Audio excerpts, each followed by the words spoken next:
కనికరించు తప్పులకు తడబడి ఒక పక్క ఒరిగెన ఓంకారమూర్తి.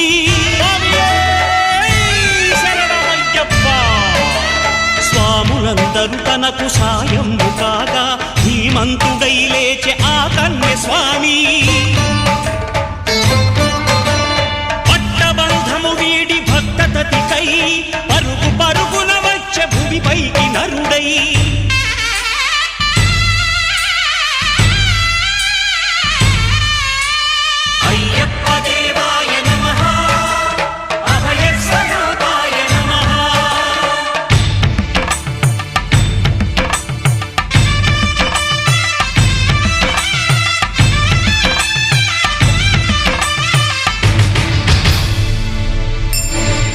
ఘోరకీకారణ్య సంసార యాత్రికుల శరణు ఘోషలు విని రోజు శబరీష.